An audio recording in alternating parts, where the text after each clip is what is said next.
Welcome to my English podcast. Learn, practice, and speak with confidence. Hello, everyone. Welcome back to my English podcast. I'm Max. I hope you're all having a great day. Hi, listeners. It's Mia here. We're so happy you joined us today. Today, we have a special topic. We will talk about sleep hygiene and restorative practices. In simple terms, we want to help you sleep better. Yes, that's right. We'll share easy tips for better rest. We'll discuss routines you can try. We'll also explain some English vocabulary. Exactly. So, if you want to improve your sleep and also improve your English, stay tuned. We have an expert with us. She is one of our dear friends. Please welcome Mrs. Tina. She is a sleep consultant. She has studied sleep science for many years. Thank you, Mia. Hello, Max. Hello, everyone. I'm excited to talk about sleep. It's a huge part of our lives. Good rest changes everything. We'll cover a lot in this episode, so let's give a quick overview. First, we'll explain why sleep hygiene is important. Then, we'll share easy-to-follow steps to create a better bedtime routine. We'll also discuss common problems like feeling too restless, using our phones late at night, or having too much stress. And we'll break down some English words and phrases. We'll explain things like night owl, early bird, and other idioms related to sleep. And don't forget, we'll also learn key vocabulary. Words like circadian rhythm, sleep deprivation, and more. I'll help define them so everyone can follow. Awesome. Let's get started with the main discussion. So, sleep hygiene. Some people hear the word hygiene and think it's only about cleanliness. But here, sleep hygiene means good habits that help us sleep well. Exactly. It's like brushing your teeth before bed. But it also includes things like turning off bright lights or not drinking coffee too late. That's correct.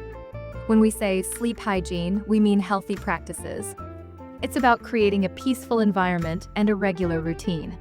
That way, we can fall asleep faster and wake up rested. This is so important. Many people just lie in bed, toss and turn, and wonder why they can't sleep. They don't realize that what they do all day affects their night. Even what we eat or how much we exercise can affect our sleep. Yes. Think about your daily routine. If you drink coffee at 7 p.m., you might stay awake longer. If you spend hours on your phone in bed, the light from the screen can keep your brain active. We call that blue light, right? It comes from screens like phones, laptops, and tablets. Yes, it's called blue light. It can trick your brain into thinking it's daytime. Then, your body won't release enough melatonin, which is the hormone that helps you sleep. That's a big problem for me. I used to watch videos late at night. I didn't realize it was harming my sleep. Me too. But I started using a night mode on my phone. I also try to stop screen time at least 30 minutes before bed. That helped a lot. That's a good habit, Mia. Before we go deeper, Mrs. Tina, can you explain melatonin and circadian rhythm? These words sound complicated. Sure. Melatonin is a hormone our bodies produce. It tells us it's time to sleep. It helps regulate our sleep-wake cycle. Got it. So the body makes melatonin when it's dark, right? Exactly. Now, the circadian rhythm is like our internal clock. It runs on a 24-hour cycle. It signals us when to feel alert and when to feel sleepy. So, if our rhythm is off, we have trouble sleeping. Yes, that's right. When we respect our circadian rhythm, we sleep better. This is why people talk about going to bed at the same time each night. It teaches your body a consistent routine. That leads me to a question. Some of us are night owls, and some are early birds. Is that related to circadian rhythm? Yes. Night owl means you like to stay up late and wake up late. Early bird means you like to wake up early and go to bed early. These preferences are tied to your personal circadian rhythm. Oh, so it's not just a random choice, it's actually in our biology. Yes, but we can still adjust it over time if we need to. Good routines can shift our natural sleep patterns slightly. Let's share some basic tips. First, consistent sleep schedules. Second, limiting blue light at night. Third, avoiding caffeine late in the day. Fourth, a calm bedtime routine. That might include reading a book, taking a warm shower, or meditating. Yes. And also, we should make sure our bedroom is quiet, dark, and cool. A good environment helps us fall asleep faster. Let's dig into each tip with more detail. Mrs. Tina, why is a regular bedtime and wake-up time so crucial? Our bodies love consistency. When we go to bed at the same time each night, our brains learn when to release melatonin. We also wake up around the same time feeling refreshed. So if I sleep at 10 p.m. one night, but then 1 a.m. the next, my body gets confused. Yes, it doesn't know when to wind down. You might feel groggy or tired the next day because your cycle is disrupted. I used to do that. On weekdays, I'd sleep at 10. On weekends, I'd stay up until 2 a.m. Then, Monday morning felt terrible. That's very common. It's called social jet lag. You're basically shifting your internal clock on weekends, then shifting back on weekdays. Interesting phrase. Social jet lag. That's a new term for me. Yes, it's not an official medical phrase, but it's popular.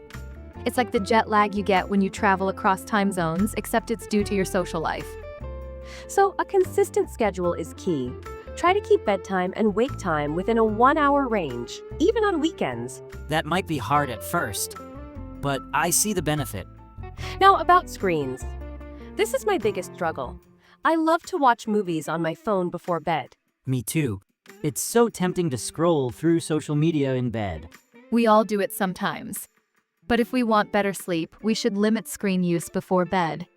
Like Mia mentioned, turning on night mode can help. It reduces blue light. But is that enough? Or should we just put our phones away? If you can, try to put your phone away at least 30 minutes before bedtime. An hour is even better. Pick another activity. Maybe read a paper book or listen to calming music. I started charging my phone in another room. That way, I don't grab it when I can't sleep. That sounds smart. No temptation. Yes, that's an excellent strategy. If it's out of reach, we're less likely to use it. Mrs. Tina, can you explain why caffeine affects our sleep so much? Caffeine is a stimulant. It keeps us awake and alert. If we consume it too late, it stays in our system. It can make falling asleep harder. So how late is too late? It varies for each person, but a general rule is to avoid caffeine after 2 p.m. or 3 p.m. Coffee, tea, energy drinks, and even some sodas contain caffeine. I used to drink coffee after dinner. Now I see why that was a bad idea. Yes, try herbal teas instead if you want something warm in the evening. I love bedtime rituals. They help me unwind. I sometimes light a scented candle, then read a few pages of a relaxing book. I'm more active. I prefer some gentle stretching or yoga. It helps my muscles relax. Both are great. The key is to signal your body that it's time to wind down. A warm bath can help too. Warm water raises your body temperature. Then, as you step out and cool down, it triggers drowsiness. That's clever. I never thought about it that way. Yes, it's very effective. Also, try to keep your routine consistent. Maybe 15 minutes of reading or a quick meditation every night. I might try that. My routine is random. Some nights I watch TV. Other nights I chat with friends online. No consistency at all. Yes, consistency is key. Let's talk about the bedroom. Mine is full of stuff. I have bright lights, my work laptop, and sometimes laundry on the floor. Max, that's not a peaceful space. You want your bedroom to be a sanctuary. Keep it dark, quiet, and cool. Also, keep it clutter-free if possible.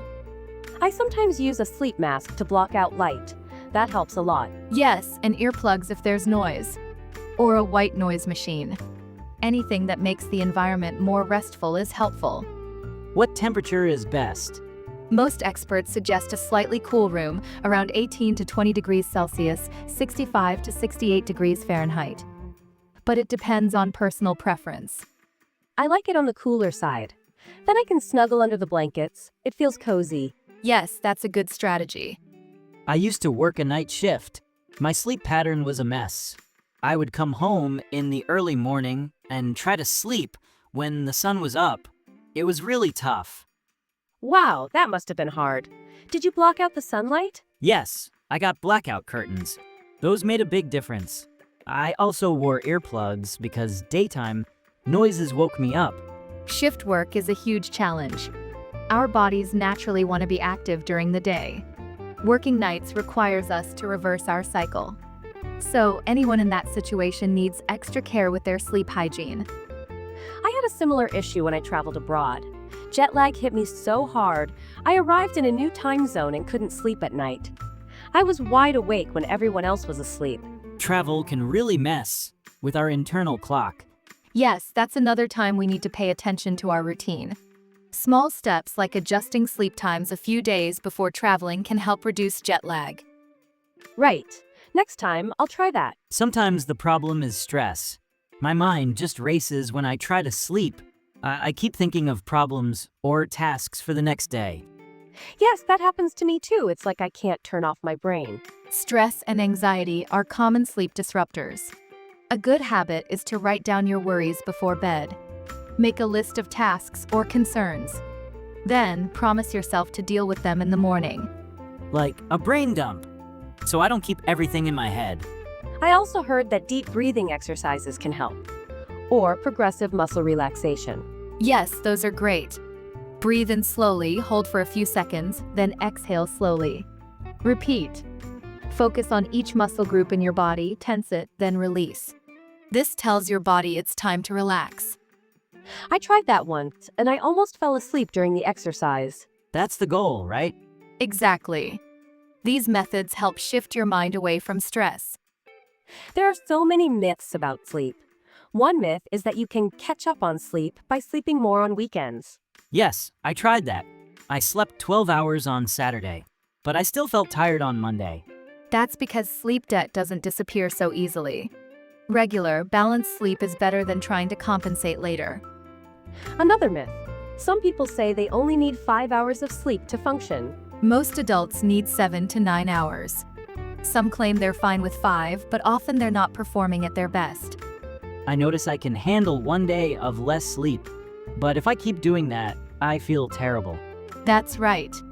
Lack of sleep builds up. It affects mood, concentration, and even our immune system. Yes, I get cranky when I don't sleep enough. We all do, Mia. Mrs. Tina, can we talk about some English idioms related to sleep? Sure. Let's start with hit the hay. It means to go to bed. For example, I'm tired. I'm going to hit the hay. Funny phrase. I've heard hit the sack too. Yes, that means the same thing, to go to bed. Another idiom is burning the midnight oil. It means staying up late working or studying. I do that when I have a deadline. I keep working until very late. Yes, and that can harm your sleep. Another one is sleep on it. That means to wait before making a decision, to think it over for a night. Right, you might say, I'm not sure. I'll sleep on it and decide tomorrow. Any other expressions? Catching some Z's. It's a casual way to say getting some sleep. For example, I need to catch some Z's before my big exam. I love these phrases. They make English so colorful. Absolutely. These idioms pop up in everyday conversations. English vocabulary recap and definitions, sleep hygiene, good habits and practices that help you sleep better. Melatonin, a hormone that helps regulate the sleep-wake cycle. Circadian rhythm, your internal 24-hour body clock. Blue light, light from screens that can keep you awake. Night owl, a person who prefers staying up late. Early bird, a person who prefers waking up early. Social jet lag, the shift in sleep schedule on weekends versus weekdays. Blackout curtains, curtains that block all outside light. Brain dump, writing down worries or thoughts so your mind can relax. Hit the hay / hit the sack, idioms meaning go to bed. Burn the midnight oil, to stay up very late working. Sleep on it, wait and decide the next day. Catch some Z's, casual way to say get some sleep. Now let's see how we can apply these tips in a daily routine. Let's do a quick example of an ideal day. Sure. Let's say you want to wake up at 7 a.m. Then you might aim to be in bed by 10:30 p.m. That gives you around 8.5 hours if you fall asleep by 11 p.m. So, your pre-bed routine could start around 9:30 or 10 p.m. You could dim the lights, put away devices, maybe do some light reading or stretching. Yes, that's a good plan. Also, try to have your last cup of coffee around lunchtime, so it doesn't affect your night. And if you need a nap, keep it short, maybe 20 minutes. Long naps can make it harder to sleep at night. I learned that the hard way. I once took a 2-hour nap in the afternoon. Then I couldn't sleep until 3 a.m. Yes, those long naps can confuse your body. Indeed. Nap wisely if you must. What if you share a room or have a noisy neighbor? You can't control everything. Earplugs or noise-canceling headphones might help. Also, talk to your neighbor if it's a constant issue. Yes, communication is key. Or use a fan or white noise machine to mask sounds. What about bedtime snacks? Some say a light snack helps, others say avoid eating before bed. It depends on the snack. A heavy meal right before bed can disturb sleep. But a small, healthy snack like a banana or warm milk might help some people. Bananas have magnesium, right? That can help relax muscles. Yes, that's correct. Just keep it small and light. Yes, my mind can spin all night with worries. That's where a wind-down routine can really help. Journaling, reading something uplifting, or doing gentle yoga can reduce stress hormones. I try gratitude journaling. Before bed, I write 3 things I'm grateful for. It shifts my focus from worry to appreciation. I might try that. It sounds calming. Yes, gratitude can transform your mindset. Also, avoid negative or violent TV shows right before bed. That can keep your mind unsettled. I once watched a scary movie late at night. I couldn't sleep. I kept thinking about the scary scenes. I've been there too. So choose something calming instead. Maybe a nature documentary or some soothing music. We often start these habits, but then life happens. We get busy or we have a big project. We slip back into bad habits. Yes, it's hard to keep a perfect routine. Don't aim for perfection. Aim for consistency. If you slip one night, just try again the next. Over time, your body will reward you with better sleep. That's a good reminder. It's all about forming a habit, not stressing if we miss a day. Right. Little changes can have a big impact. Yes, exactly. Let's add a few more language tips. We mentioned sleep deprivation. That means not getting enough sleep. Can we define that clearly? Sure. Sleep deprivation is a state where you have less sleep than your body needs.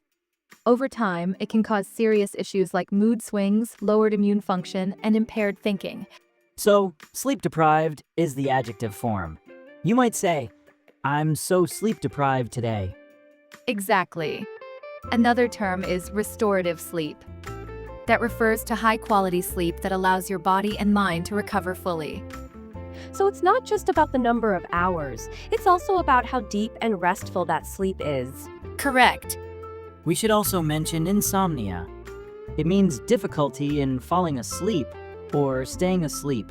Yes, insomnia can be short-term or long-term. It's a common problem. People with insomnia often feel tired in the day because they never get enough restful sleep.